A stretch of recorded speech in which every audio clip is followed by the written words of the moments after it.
ప్రభు అయిన యేసుక్రీస్తు పరిశుద్ధమైన నామంలో ఉదయకాల వాక్య ధ్యానములు వీక్షిస్తున్న విశ్వాసులకు, సంఘములకు, సేవకులకు, సకల పరిశుద్ధులకు దేవుని కృపయు, దేవుని సమాధానము ఆయన మందిరములోని దీవెన మీకును మీ కుటుంబములకు కలుగునుగాక. ఆమేన్. ఉదయకాల వాక్య ధ్యానము 2వ సమూయేలు గ్రంథము 15వ అధ్యాయము 32వ వచనమును ధ్యానం చేసుకున్నాం. దేవుని ఆరాధించు స్థలం ఒకటి ఆ కొండ మీద ఉండెను. దావీదు తాను అబ్షాలోము తరుముచు ఉండగా అతడు ఒలీవ కొండ చెట్టు కొండ ఎక్కుచు ఏడ్చుచు తన తల కప్పుకొని పాదరక్షకులు లేకుండా కాలినడకన వెళ్ళాడు. అతని యొద్ద ఉన్న జనులందరూ తలలు కప్పుకొని ఏడ్చుచు కొండ ఎక్కిరి. 31వ వచనంలో ఇలాగ రాయబడి ఉన్నది. 2వ సమూయేలు 15వ అధ్యాయం 30వ వచనం. దావీదు యెహోవా అహీతోపెలు యొక్క ఆలోచన చెడగొట్టమని ప్రార్థన చేసెను. ఆ ప్రార్థన దేవుని ఆరాధించు స్థలం యొక్క ఒకటి ఆ కొండ మీద ఉండేను అని దేవుని వాక్యంలో రాయబడి ఉంది. అది ఒలీవ చెట్ల కొండ అని అక్కడ ఆ కొండ మీద దేవుని ఆరాధించు స్థలం ఒకటి ఉన్నదని దేవుని వాక్యంలో రాయబడి ఉంది. అందువల్ల యేసుక్రీస్తు ప్రభువారు కూడా ఆ ఒలీవ చెట్టు కొండ వద్దకు వెళ్ళి ప్రార్థన చేయుటకు రాత్రంతా గడిపినని మనం సువార్తల్లో ధ్యానం చేసుకుంటాం. ఆ ప్రార్థనా స్థలమును యేసుక్రీస్తు ప్రభువారు వాడుక చొప్పున ఆయన ప్రతిదినము ప్రార్థించుటకు ఆయన స్థలములకు వెళ్ళి ప్రార్థిస్తూ ఉన్నాడని దేవుని వాక్యంలో రాయబడి ఉన్నది. అందువల్ల ఆయన రూపాంతరం చెందిన కొండ కూడా అక్కడ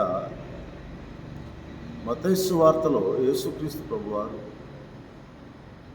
ఆ ప్రార్థనా స్థలమునకు వెళ్ళినట్లుగా కూడా మనము ధ్యానం చేసుకోవచ్చు, జ్ఞాపకం చేసుకోవచ్చు. అందువల్ల దేవుడు ఏర్పరిచిన ఆ స్థలమును కూడా, అందుకే యోహాను సువార్త 4వ అధ్యాయంలో సమరయ స్త్రీ యేసుక్రీస్తు ప్రభువారితో ఈ మాట చెప్తూ ఉన్నారు. 4వ అధ్యాయములో 19వ వచనములో 19వ వచనం, మా పితరులు ఈ పర్వతం ముందు ఆరాధించేది కానీ ఆరాధింపవలసిన స్థలము యెరూషలేములో ఉన్నదని మీరు చెప్పుదురు ఆయనతో అనగా, యేసు ఆమెతో ఇట్లనమ్మా, ఒక కాలం వచ్చుచున్నది, ఆ కాలమందు ఈ పర్వతం మీదనను యెరూషలేములను మీరు తండ్రిని ఆరాధింపరు, నా మాట నమ్మము అని దేవుని వాక్యంలో రాయబడి. కాబట్టి ఆ ఆరాధించే స్థలము ఒలీవ చెట్ల కొండగా ఉన్నదని దేవుని వాక్యంలో రాయబడి ఉంది. అలాగే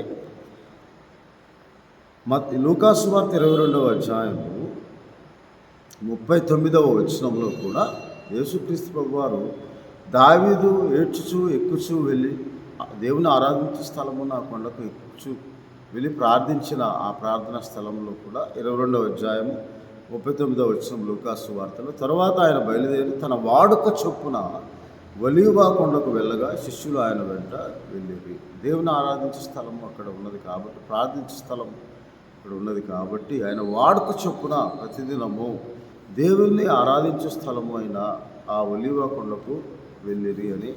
ఆ ఒలీవ కొండకు వెళ్ళినప్పుడు ఆయన శ్రమ పడక మునుపు కూడా ఆయన యేసుక్రీస్తు ప్రభువారు ప్రార్థన చేసిన స్థలమును కూడా మీరు శోధనలో ప్రవేశించుకున్నట్లు ప్రార్థన చేయుడని ఆయన శిష్యులతో కూడా 40వ వచనం లూకా సువార్త 22వ అధ్యాయంలో రాయబడి ఉంది. కాబట్టి ఆయన శిలువ మరణంకు అప్పగింపబడి ముందు కూడా, తండ్రి నీ చిత్తమైతే ఈ పాత్ర నా ఎదురును తొలగించము, ఆయన నా ఇష్టం కాదు నీ చిత్తమే సిద్ధించునుగాక అని ప్రార్థన చేశాను. అప్పుడు 42-43 వచనాల్లో పరలోకం నుండి ఒక దూత ఆయన కనబడి ఆయన్ను బలపరచెను అని దేవుని వాక్యంలో రాయబడి ఉంది. కాబట్టి యేసుక్రీస్తు ప్రభువారు వాడుక చొప్పున ఆ కొండకు వెళ్ళి ప్రార్థించేవారుగా ఉన్నారని దేవుని వాక్యంలో ఆరాధించే స్థలము, ప్రార్థనా స్థలము కూడా అక్కడ ఉన్నదని దేవుని వాక్యంలో రాయబడి ఉన్నది. అయితే ఆయన మార్క్స్ వార్త 14వ అధ్యాయము 32వ వచనం, వారు గెత్సేమనే చోటకు వచ్చినప్పుడు ఆయన నేను ప్రార్థన చేసి వచ్చే వరకు మీరు ఇక్కడ ఉండే శిష్యులతో చెప్పారు. ఆ ఒలీవ కొండ మీద గెత్సేమనే తోటలో ఆయన ప్రార్థన కూడా చేస్తూ ఉన్నట్టుగా మనము గమనించవచ్చు. అందువలన ఈ సువార్తలన్నిటిలో యేసుక్రీస్తు ప్రభువారు ఆ ప్రార్థనా స్థలం, ఆయన రాత్రంతయు ప్రార్థనలో గడిపినని లూకాసు సువార్త 6వ అధ్యాయము 12వ వచనంలో కూడా మనము చూస్తాం. ఆ దినముల యందు ఆయన ప్రార్థన చేయటం కొండకు వెళ్ళి దేవుణ్ణి ప్రార్థించడం యందు రాత్రంతయు గడిపెను అని దేవుని వాక్యంలో రాయబడి ఉన్నది. అందువల్ల మనము దేవుణ్ణి ఆరాధించే విషయంలో, ఆత్మతో సత్యముతో యథార్థముగా ఆరాధించే విషయంలో, అందుకే దావీదు భక్తులు 121 కీర్తనలో కొండల తట్టు నా కన్నులెత్తుచున్నాను, నాకు సహాయం ఎక్కడి నుండి వచ్చింది, ఆకాశం ముందు ఆశీనుడు వారి నీ తట్టు నా కన్నులెత్తుచున్నాను. కాబట్టి దేవునికి చేయు ప్రార్థన ఆత్మ సంబంధమైనది. ఆత్మతోనూ సత్యముతోనూ యథార్థముగా మనం ప్రార్థన చేయాలని, యేసుక్రీస్తు ఆరాధించాలని, ఆయన ఆరాధించే స్థలము ఇక్కడ ఉండదని దేవుని వాక్యంలో రాయబడి ఉంది. అలాగే ప్రార్థన అనేది కూడా ఆరాధించిన విషయంలో ప్రార్థన ప్రాముఖ్యమైనది. ఆ ప్రార్థన దేవుని నామమును మహింపరచు ప్రార్థనగా, దేవుని నామమును స్తుతించు ప్రార్థనగా, దేవుని నామమును కృతజ్ఞతాస్తుతులు స్తోత్రం చెల్లించు ప్రార్థనగా, దేవుని చిత్తము మాత్రమే మన జీవితంలో నెరవేర్చబడినట్లు చేయు ప్రార్థనగా ఉండాలని ఈ వాక్యం మనకు బోధిస్తూ, దావీదు మహారాజు తరవబడినప్పుడు కూడా దేవుని స్థలంలో వెతుకుచు, దేవుణ్ణి ఆరాధించే స్థలంలో వెతుకుచు ఆయన ఒలీవ చెట్లు గల కొండకు ఎక్కి, ఆ ఒలీవ చెట్లు గల కొండకు యేసుక్రీస్తు వారు కూడా వెళ్ళి ప్రార్థించేవారుగా ఉన్నారు. దాని యొక్క విశిష్టత, దాని యొక్క పరమార్థం, ఆయన రూపాంతరం చెందిన కొండగా, ఏలియా మోషేలు కనబడి ఆయన బలపరిచిన కొండగా, అక్కడ లూకాసు వార్త 9వ అధ్యాయంలో ఇలాగ దేవుని వాక్యంలో రాయబడి ఉన్నది. 30వ ఆయన ఇది మొదలుకొని రమారాము ఆయన ప్రార్థన చేయుటకు 28వ వచనం లూకాసు వార్త 9వ అధ్యాయంలో, ప్రార్థన చేయుటకు ఒక కొండ ఎక్కాను, ఆయన ప్రార్థించుండగా ఆయన ముఖరూపం మారిన, ఆయన వస్త్రములు తెల్లడవే దగదగా మెరిశాడు. మరి 2 పురుషులు ఆయనతో మాట్లాడుచుంటే వారు మోషే ఏలియారు, వారు మహిమలో ఎగపడి యెరూషలేములో నెరవేర్చబో నిర్గమం గురించి మాట్లాడుతూ ఉండేది. అందువలన మనము దేవుని ఆరాధించే విషయంలో, ఆయన మహిమా ప్రత్యక్షలో మనం పాలివారంలో ఉంటూ ఆయన మహిమపరిచినట్లుగా మనం ప్రార్థన చేయాలని దేవుని వాక్యంలో రాయి. కొండల తట్టు నాకు కన్నులెచ్చున్నాను, నాకు సహాయం ఎక్కడ ఉండవచ్చు, యెహోవా వల్లనే నాకు సహాయం కలిగిన నిరీక్షణతో మనం ప్రార్థన చేయాలి. ఆకాశం ముందు ఆసీనుడైన వాడు అంటాడు 123వ కీర్తన 1వ వచనం, నీ తట్టు నా కన్నులెత్తుచున్నాను అంటాడు. కాబట్టి మనము దేవునికి ప్రార్థించే విషయంలో ఆసక్తితో, ఆత్మీయ దేవుడితో మనం ప్రార్థన చేయాలి. వాడుక చొప్పున ప్రార్థన చేయాలి. అనుదినము తప్పక ప్రార్థన చేయాలి. దేవునికి చేయు ప్రార్థన మన దైనందిన జీవితంలో ఒక భాగముగా మనం ఎంచుకొని, అది దినచర్యగా మనం ఎంచుకొని, దేవుని వాక్యం ఆత్మతోనూ సత్యముతోనూ, అనగా సత్యమనగా ఆయన వాక్యము ఆధారం చేసుకొని యథార్థమైన హృదయంతో, నిష్కపటమైన హృదయంతో, పూర్ణాత్మతో, పూర్ణ బలంతో, పూర్ణ శక్తితో ఆయన సన్నిధిని వెతుకుచు మనం ప్రార్థన చేయాలి అని దేవుని వాక్యంలో రాయబడి ఉన్నది. ఆ ప్రార్థన బలమైన ప్రార్థనగా దేవుని వాక్యంలో రాయబడి ఉంది.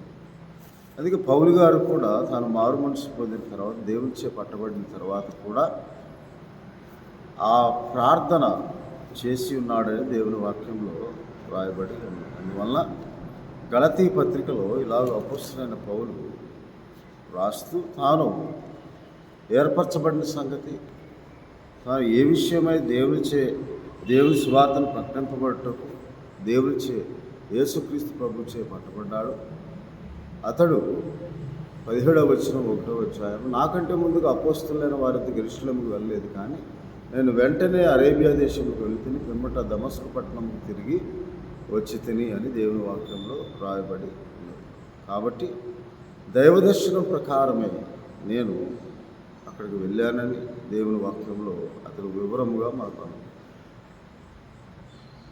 ఆ ప్రార్థనా జీవితంలో మనం కలిగినప్పుడు అపొస్తలుల కార్యం 22వ అధ్యాయంలో ప్రభువు దర్శనము పొందినట్టుగా కూడా అపొస్తలుడైన పౌలు రాస్తూ ఉన్నాడు. అప్పుడు అతడు దేవుడు యేసుక్రీస్తు ప్రభు నామం బట్టి ప్రార్థన చేయించు ఉండగా పరవశుడైన ప్రభువును చూచితినని 16-17 వచనాల్లో రాయబడి ఉంది.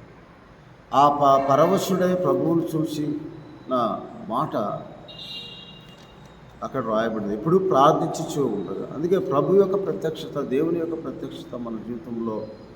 అందుకే ఇర్మియా గ్రంథము 29వ అధ్యాయంలో మీరు నన్ను వెతికినప్పుడు నన్ను కనుగొందురు, నేను మీకు ప్రత్యక్షం అవుతాను అని చెప్పి రాయబడి ఉన్నది. ఆ తరువాత యేసుక్రీస్తు ప్రభు వారు కూడా అలాగే ఆయన ప్రత్యక్షమయ్యాడు. వారందరూ ప్రార్థించుండగా మీకు సమాధానం అని చెప్పి వారికి ప్రత్యక్షమైనట్లుగా కూడా మహిమా స్వరూపిగా ఆయన ప్రత్యక్షమయ్యాడని దేవుని వాక్యంలో రాయబడి ఉన్నది. అందువలన మన ప్రార్థన చాలా ప్రాముఖ్యమైన అనుదిన ప్రార్థన, తప్పక చేయు ప్రార్థన, నిత్యము చేయు ప్రార్థన, ఎల్లప్పుడూ చేయు ప్రార్థన, ఎడతెగక చేయు ప్రార్థన, విసుకక చేయు ప్రార్థన, మాటి మాటికి గోజాడు ప్రార్థన మనము చేయుచూడు వారంగా ఉండాలని, ఆత్మయందు బలపరచబడినట్లుగా దేవుని కార్యములు మన జీవితంలో జరుగునట్లుగా మనము ప్రార్థించేవారుగా ఉండాలని దేవుని వాక్యంలో రాయబడి.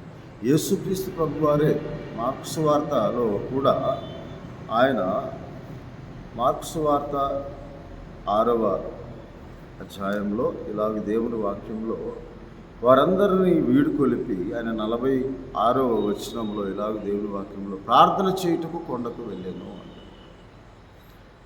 ఆ ప్రార్థన ఏకాంత ప్రార్థన చేయుటకు ఆయన కొండకు వెళ్ళి ప్రార్థిస్తూ ఉన్నాడు. ప్రతిదినము ప్రార్థించేవాడుగా, ప్రతిదినము దేవుణ్ణి వేడుకునేవాడుగా, ప్రతిదినము దేవుని చిత్త ప్రకారం ఆయన చిత్తమేమిటో గ్రహించుకొని ఆయన చిత్త ప్రకారం ప్రార్థించేవాడుగా ఉన్నాడని మనము గ్రహించవచ్చు. అందువల్ల నేను చేయనది నా తండ్రి చిత్త ప్రకారం చేయించున్నాను, కానీ నా ఇష్ట ప్రకారం నేను చేయట్లేదు. నన్ను పంపినవాడు ఇదివరకే క్రియ జరిగించున్నాడు కనుక నేను ఆయన యొద్ద చూసిన వాటిని నేను చేయించున్నాను అని దేవుడి వాక్యంలో రాయబడింది. మన కొరకు ఏదైతే దేవుడు సిద్ధపరిచాడో దాన్ని తెలుసుకోవటానికి మనము ప్రార్థనాపూర్వకంగా దేవుని చిత్తం మీద పరీక్షించి తెలుసుకున్నట్లుగా ప్రార్థన చేయాలని దేవుని వాక్యంలో, దేవుని ఆరాధించే విషయంలో, దేవుని స్తుతించే విషయంలో, దేవుని నామం మహింపరిచే విషయంలో మనం ప్రార్థించేవారు కూడా ఆయన చిత్తం మీద పరీక్షించి తెలుసుకున్నట్లు ప్రార్థన చేయాలి. ఆయన సిద్ధపరిచిన లేదో అనుగ్రహింపుకున్నట్లు మనం విజ్ఞాపన చేయాలి, మనవి చేయాలి, మొర్ర పెట్టాలి, విన్నపము చేయాలి. అప్పుడు ఆయన మనం అడిగిన వాటన్నిటికంటే, ఊహించిన వాటన్నిటికంటే మనలో తన కార్యసాధకమైన క్రియాశక్తి చొప్పున మనకు అనుగ్రహిస్తాడు. అందువల్ల ఆయన వద్దకు వచ్చేవాడు ఆయన ఉన్నాడని నమ్మి తన అడుగువారికి ఫలము దయచేయవాడని ఎరిగి మనము పరిపూర్ణ విశ్వాసము లేకుండా దేవునికి ఇష్టం అసాధ్యం కనుక మనం ఆ విశ్వాసంతో ప్రార్థన చేసినప్పుడు నీ విశ్వసించిన ప్రకారం నీకు అవునుగాక, నీ నమ్మిక చొప్పున నీకు కలుగునుగాక అని దేవుడు మనకు వాగ్దానము దయచేస్తాడు. కాబట్టి మనం ప్రతిదినము దేవుని ఆరాధించే విషయంలో, ప్రార్థించే విషయంలో ఏకాంతముగా యేసుక్రీస్తు ప్రభువు వారు కూడా మనకు మాదిరి ఉంచిపోయారు.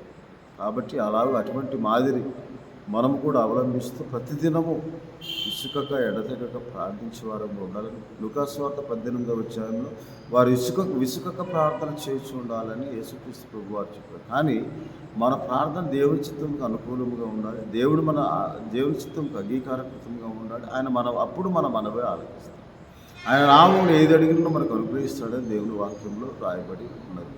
1 యోహాను పత్రిక 3వ అధ్యాయం 22వ వచనం. యేసుక్రీస్తు ప్రభువుని నమ్ముకొని ఆయన ద్వారా మనం ప్రార్థన చేయాలి. ఆయనే మనకు మధ్యవర్తిగా, ఆయనే మన పక్షంగా ఉత్తరవాదిగా, మరొకరికి విజ్ఞాపన చేయవాడు కూడా ఆయనే అని 1 యోహాను పత్రిక 2వ అధ్యాయంలో రాయబడి. కాబట్టి మనం అలాగూ దేవుని చిత్తమును కనుగొని ప్రార్థించేవారుగా ఉన్నప్పుడు దేవుడు మనకు కార్యసిద్ధి కలుగు చేస్తాడని ఫిలిప్పీలకు రాసిన పత్రికలో ఇలాగ దేవుని వాక్యం. ప్రభువు ప్రత్యక్షతను మనము పొందుకున్న వారముగా ప్రభు యొక్క చిత్తము మన జీవితంలో నెరవేర్చబడినట్లుగా మనం ప్రార్థన చేయాలి. ఫిలిప్పీ పత్రిక 2వ అధ్యాయం ఎందుకనగా 13వ వచనంలో, ఎందుకనగా మీరు హెచ్చరించుటకు కార్యసిద్ధి కలుగు చేసుకుంటూ తన దయా సంకల్పం నెరవేరుటకై మీలో కార్యసిద్ధి కలుగు చేయవాడు దేవుడు. ఆ కార్యసిద్ధి కలుగు చేయనదే మొదటి దశలోకి రాసిన పత్రిక 2వ అధ్యాయం. ఎప్పుడైతే మనం దేవుని వాక్యమని అంగీకరిస్తామో, ఆ వాక్యము నిజముగా ఉన్నట్టు దేవుని వాక్యం మనం అంగీకరిస్తామో, ఆ వాక్యమే విశ్వాసులను మీలో కార్యసిద్ధి కలుగజేస్తుందని మొదటి దశలోకి రాసిన పత్రిక 2వ అధ్యాయం 13వ వచనం రాయాలి. అందుకే ఆయన ఆరాధించేవారు ఆత్మతోనూ సత్యముతోనూ ఆరాధించాలని దేవుని వాక్యంలో రాయాలి. కాబట్టి మనం ఏకాంతంగా చేయు ప్రార్థన, రహస్యమందు చూచున్న తండ్రికి మనం చేయు ప్రార్థన. ఎందుకనగా మీకు ఏది అక్కరగా ఉన్నదో, మీకు ఏది అవసరమైనదో ముందుగా తండ్రి ఎరిగి ఉన్నాడు. కానీ మనం ఏది అడుగుతామో దాన్ని పరీక్షించి తెలుసుకొని ఆయన చిత్తమును బట్టి మనం ప్రార్థించేవారుగా ఉన్నప్పుడు, మనము కొండల తట్టు మన కన్నులు ఎత్తి ప్రార్థించి, ఆకాశం తట్టు మన కన్నులు ఎత్తి మనం ప్రార్థించి, ఆయన ఆరాధించే విషయంలో, స్తుతించే విషయంలో, ప్రార్థించే విషయంలో పరిపూర్ణమైన విశ్వాసముతో పట్టుదలతో ప్రార్థించేవారుగా, నిరీక్షణ గలవారమే సంతోషించు ఆయన ప్రార్థించేవారుగా ఉండినప్పుడు ఆయన కార్యసిద్ధి కలుగు దేవుడై ఉన్నాడు. అటువంటి ప్రార్థన మనకు తోడుగా ఉంటుంది. అటువంటి ప్రార్థన దేవునికి ఇష్టమై ఉన్నది. అందువల్ల అలాగూ మనం ప్రార్థించి ప్రతి ప్రార్థన దేవుని సన్నిధిలో చేయనప్పుడు ఆయన చిత్తమును, నీ చిత్తమే సిద్ధించుగాక ప్రభు, నీ చిత్తమే మా జీవితంలో కార్యసిద్ధి కలుగు చేయుగాక ప్రభు అని మన భారం ఆయన మీద మోపి మన స్వబుద్ధిని ఆధారం చేసుకొనక మన ప్రవర్తన అంతటి అధికారం మనకు ఒప్పింపు చేసినప్పుడు ఆయన మన ప్రార్థన ఆలకించి మన నోటి మాటలు, మన హృదయ ధ్యానము ఆయన దృష్టికి అంగీకారంగా ఉంటుంది. దేవుడు ఉదయకాల సమయంలో మనతో మాట్లాడుతూ అటు కృపను, అటు ఆత్మ నడిపింపును, అటు ప్రార్థనా జీవితం దేవుడు తన ఆత్మ ద్వారా మనకు అనుగ్రహించుగాక. ఆమె ప్రభానికి స్తోత్రాలు. ఉదయకాల సమయంలో మేము చేయ ప్రార్థన మీరు ఆలకించు ప్రార్థనగా, మా మనమే మీరు అంగీకరించు ప్రార్థనగా ఉన్నట్లు సహాయం.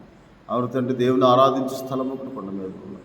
మీరు కూడా మాకు ప్రార్థన, ఏకాంత ప్రార్థన, మీ చిత్తమును, తండ్రి చిత్తము తెలుసుకున్న ప్రార్థన, తండ్రి కార్యములు కార్యసిద్ధి కలిగి చేయు ప్రార్థన మా జీవితంలో దేవుని శక్తిని ఆశ్రయించి మా విశ్వాసం ఉంటున్నట్టుగా ప్రభా మాకు ప్రార్థించడం నేర్పమని, మా విశ్వాసం వృద్ధి పొందించమని, ఈ సహాయం అనుగ్రహించి మాకు అమరంభం లేకుండా మా విశ్వాసమును బాగు చేయమని, మీరు ఆలకించి ప్రార్థన, అంగీకరించి ప్రార్థన, అనుగ్రహించు ప్రార్థన, మీకు చిత్తమునకు అనుకూలమైన ప్రార్థన, కార్యసిద్ధి కలుగు చేయి ప్రార్థన మాకు నేర్పించమని, వీడి ద్వారా వీక్షిస్తున్న ప్రతి ఒక్కరి జీవితంలో ప్రభా స్వస్థత, క్షేమము, కాపుదల, సంరక్షణ, కార్యసిద్ధి కలుగు చేసి వారి ప్రార్థన ఆలకించి సఫలపరచమని, ఆదుకొనమని సహాయం చేయమని మా ప్రభువును, మా రక్షకుడు యేసుక్రీస్తు వారి పరిశుద్ధమైన నామమున ఉదయకాలమున బహు వినయముగా ప్రార్థన చేయుచున్నాము తండ్రి.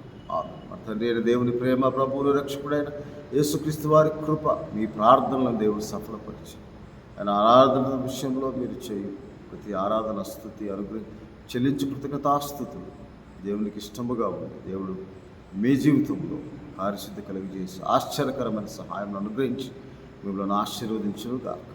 ఆమేన్. దేవుడు మిమ్మల్ని దీవించును గాక. ఆమేన్.